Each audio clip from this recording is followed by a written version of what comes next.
শাকির আকন্দ বুলবুলকে 2 মাসের বিনাশ্রম কারাদণ্ডে দণ্ডিত করেন ট্রাইব্যুনাল। আর সেই রায়ের প্রতি অসন্তোষ জানাইছেন রাষ্ট্রীয় খরচে নিযুক্ত আইনজীবী, অর্থাৎ বর্তমানে যে শেখ হাসিনার পক্ষে নিযুক্ত আইনজীবী আছেন। তিনি বলছেন যে রায় দেখে পরবর্তী পদক্ষেপ নেওয়া হবে। তিনি কথা বলছেন যে তার যে কল রেকর্ডটা ভাইরাল হয়েছিল সেই বিষয়ে যে মামলা হয়েছে এবং সেটার যে প্রমাণ আদালতে উপস্থাপন করা হয়েছে সেটা শুধুমাত্র লিখিত একটা কাগজ, এবং সেখানে যাদের সিগনেচার আছে তারা সবাই ওনাদেরই লোক। এটা যে মানে ব্যাপকভাবে গ্রহণযোগ্যতা এই বিষয়ে তার সন্দেহ আছে বা অসন্তোষ তিনি পোষণ করছেন। রায় দেখে তিনি পদক্ষেপ গ্রহণ করবেন। যাই হোক, বিচারের রায় আদালত আইন অনুযায়ী আদালত বিচার করবেন। আইনজীবীরা তাদের বক্তব্য তুলে ধরবেন মহামান্য আদালতের কাছে। কিন্তু সবচেয়ে বড় কথা হলো যে কথা বলার মতো, পক্ষে কথা বলার মতো, পক্ষে যুক্তি তর্ক করার মতো, পক্ষে প্রমাণ তুলে ধরার মতো একজন আইনজীবী তো দাঁড় হতে পারছেন। যেভাবেই হোক, প্রথমে তো আর সেটা পারছিলেন না। প্রথমে তো তার বিপক্ষে যিনি সেই আইনজীবী ছিলেন, মানে বাদী পক্ষের আইনজীবী পক্ষের, বিবাদী পক্ষের আইনজীবী পক্ষের, এরকম মানে যিনি বিবাদী, যার বিরুদ্ধে অভিযোগ, তার বিপক্ষে। সেই জন্য আমি বললাম যে শেখ হাসিনার ভাগ্য খুলে গেছে। এটা আমার কাছে ভালো লাগছে। যে আর যাই হোক, বিচারের গতি চলুক, প্রমাণ সাপেক্ষ কাজ হোক, কিন্তু পক্ষে কথা বলার মতো মানুষ থাকুক। শুধু এক পক্ষ বা এক চোখা ভাবে কাজগুলো হোক, সেটা কেউ কারোরই কাম্য নয়। শেখ হাসিনা ভারত থেকে লন্ডনে গিয়ে তার রাজনৈতিক কার্যক্রম শুরু করবে, কিন্তু আদৌ কি শেখ হাসিনা ভারত থেকে লন্ডনে যাবে? এটা একটা প্রশ্ন। 5ই আগস্টের পরবর্তী সময় কিন্তু শেখ হাসিনা ভারত থেকে এই দেশে যাবে, ওই দেশে যাবে, অনেক কিন্তু গুঞ্জন উঠেছিল। সর্বশেষ কিন্তু তিনি কোনো দেশই যাননি, এবং ভারত সরকারও কিন্তু শেখ হাসিনাকে ট্রাভেল ডকুমেন্ট দিয়েছিল। তিনি কিন্তু ওটা দিয়ে বিশ্বের যে কোনো দেশে ভ্রমণ করতে পারবে। এবং শেখ হাসিনাকে ভারত সরকার ভিআইপি মর্যাদায় কিন্তু রেখেছে অনেক সিকিউরিটি দিয়ে। যুক্তরাজ্যের আওয়ামী লীগের অনেক সূত্র মতে জানা গিয়েছে যে শেখ হাসিনার ফ্যামিলি অনেকেই ওনাকে বলছেন লন্ডন চলে আসার জন্য, কিন্তু তিনি লন্ডন না গিয়ে বাংলাদেশে আসার জন্য বিমুখ হয়ে আছে। কিন্তু বাংলাদেশের এখন যে পরিস্থিতি, তাতে তিনি বাংলাদেশে এখন আসতে পারছেন না। অনেকে আশা রাখছে যে তিনি বাংলাদেশে ফিরবেন, এবং শেখ হাসিনাও চাচ্ছে বাংলাদেশে ফেরার জন্য। এখন শেখ হাসিনা কি সত্যিকারে লন্ডনে যাবেন? লন্ডন থেকেই আওয়ামী লীগের কার্যক্রম পুরো দমে চালাবেন? টেলিগ্রাম ভয়েস কল বাদ দিয়ে ভিডিও কলে এসে বিভিন্ন ধরনের বার্তা দিবেন তার কর্মীদের জন্য? নাকি তিনি ইন্ডিয়া থেকেই এখন যেভাবে কার্যক্রম পরিচালনা করছেন সেভাবে কার্যক্রম পরিচালনা করবেন? বিভিন্ন সূত্র মতে এটা ক্লিয়ার করে দেওয়া হয়েছে শেষ পর্যন্ত যে তিনি ইন্ডিয়াতেই থাকবেন, এখন যেভাবে কার্যক্রম চালাচ্ছেন সেভাবে কার্যক্রম চালাবেন। এবং ভবিষ্যতে যে তিনি লন্ডনে যাবেন না, সেটাও কিন্তু আপনি উড়িয়ে দিতে পারবেন না। এটা একান্তই শেখ হাসিনার সিদ্ধান্তের উপর। তিনি ইচ্ছে করলে ভবিষ্যতে যেতেও পারেন। আর 1975 সালে 15 আগস্টের পরবর্তী সময়ে কিন্তু তিনি লন্ডন থেকেছেন, সেখান থেকে ইন্ডিয়া এসেছেন, তারপরে বাংলাদেশে এসেছেন। তাই দুই দেশে কিন্তু তার অনেক পরিচিত, এবং ওনার ভাগ্নিও কিন্তু লন্ডনের এমপি টিউলিপ, এবং ওনার বোনও কিন্তু লন্ডনে থাকে। তাই ওনার ফ্যামিলিরও অনেক লোক লন্ডনে আছে, এবং ইন্ডিয়ার মধ্যে আওয়ামী লীগের অনেক নেতাকর্মীও আছে। জয়ও কিছুদিন আগে ওনার মায়ের সাথে এসে দেখা করে গিয়েছেন। তাই ইন্ডিয়াও কিন্তু ওনার জন্য সম্পূর্ণ সেফ একটি দেশ। তাই ওইখান থেকেও তিনি কিন্তু রাজনীতি পরিচালনা করতে পারেন, এবং ইন্ডিয়াকে তিনি সে কারণে বেছে নিয়েছেন। তাই যে ইউটিউবার যেভাবে বলুক না কেন, বিভিন্ন জায়গায় নিউজ প্রচার হোক না কেন, সত্যিকারে তিনি ইন্ডিয়াতেই থাকবেন। এখন পরবর্তীতে সিদ্ধান্ত পরিবর্তন করলে সেটা ভিন্ন বিষয়, এবং ইন্ডিয়াতে থেকেই তিনি এখন যেভাবে রাজনীতি পরিচালনা করছেন সামনেও করবেন। আর যথাসময়ে তিনি বাংলাদেশে ফিরে আসবেন। এটাই হচ্ছে মেইন কথা, এটাই হচ্ছে বাস্তব কথা। আর অন্য যত কথা আছে সেগুলো হচ্ছে মাল মশলা মিশিয়ে বানানো কথা।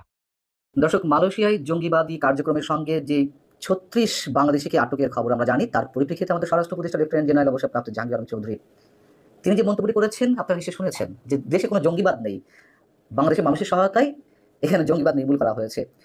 প্রথম প্রশ্ন হচ্ছে, জঙ্গিবাদ নির্মূল অভিযান বাংলাদেশে অন্তর্বর্তী সরকারের সময় কখন হলো?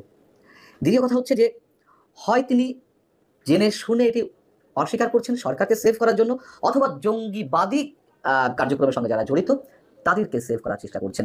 আমি কোনো ধরনের বিশ্লেষণ করব না, শুধু তার বক্তব্য, সরকারের পুলিশ বাহিনীর ঊর্ধ্বতন কর্মকর্তাদের বক্তব্য, এবং আন্তর্জাতিক গণমাধ্যম বিবিসি, ডয়েচে ভেলে, আন্তর্জাতিক বার্তা সংস্থা রয়টার্স থেকে শুরু করে নিউ ইয়র্ক টাইমস যা যা বলছে, শুধু ছোট করে একটু মনে করিয়ে দিয়ে স্বরাষ্ট্র উপদেষ্টা আমাদের লেফটেন্যান্ট জেনারেল জাহাঙ্গীর আলম চৌধুরীকে অনুরোধ করব, আত্মতৃপ্তির ঠেকুর তুলে কোনো লাভ নেই।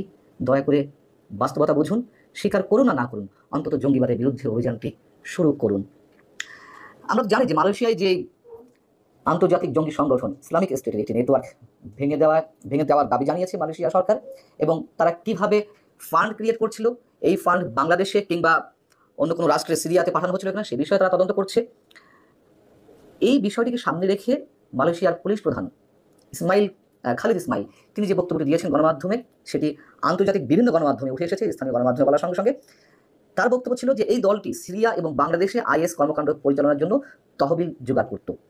এবং প্রত্যেক সদস্যকে সদস্য ফি হিসেবে 500 রিঙ্গিত বা বাংলাদেশি টাকায় 14,000 টাকা করে দিতে হতো। এটা ইচ্ছাধীন ছিল, কেউ বেশি দিত কেউ কম দিত।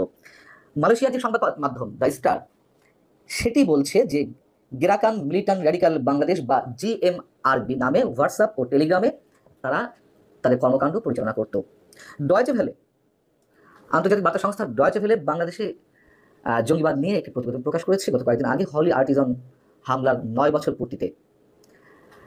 ডয়েচে ভেলে দেওয়া সাক্ষাৎকারে আমাদের মেট্রোপলিটন পুলিশ প্রধান ডিএমপির পুলিশ কমিশনার তিনি বলছেন, বাংলাদেশে কোনো জঙ্গি নাই, বাংলাদেশে আছে ছিনতাইকারী।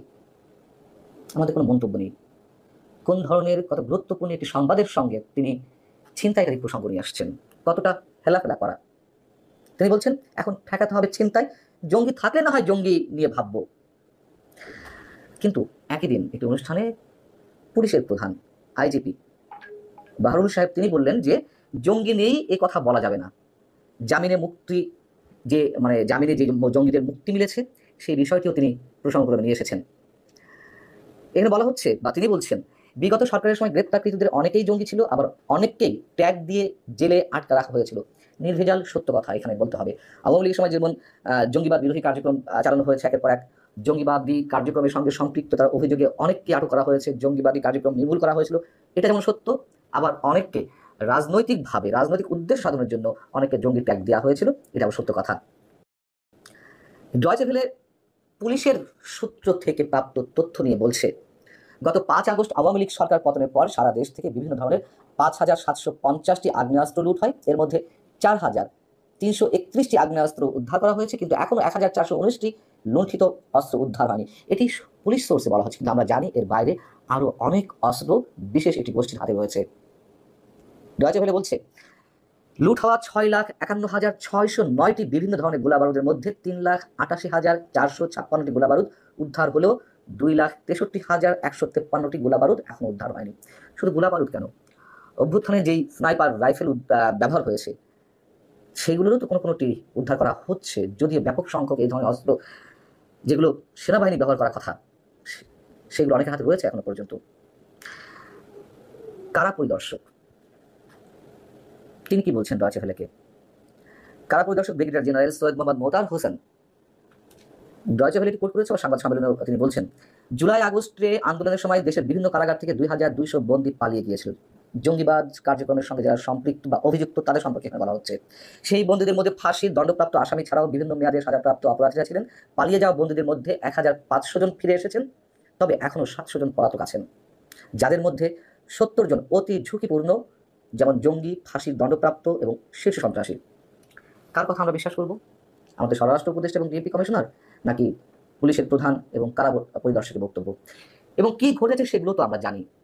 আমরা জানি না বিভিন্ন মিছিলে ইসলামিক স্টেটের যে কালো পতাকা সেগুলো মুহুর্মুহু ব্যবহার করা হয়েছে, কারা ব্যবহার করেছে?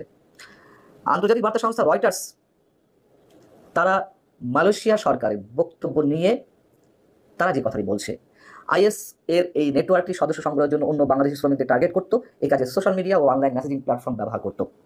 সিরিয়া এবং বাংলাদেশে অর্থ পাঠাতে আটককৃতদের আন্তর্জাতিক ফান্ড ট্রান্সফার সার্ভিস এবং ই ওয়ালেট ব্যবহারের কথা বললেও কি পরিমাণ অর্থ তারা সরবরাহ করেছে সে ব্যাপারে বিস্তারিত তথ্য দিতে মালয়েশিয়া পুলিশ আপাতত অস্বীকৃতি জানিয়েছে।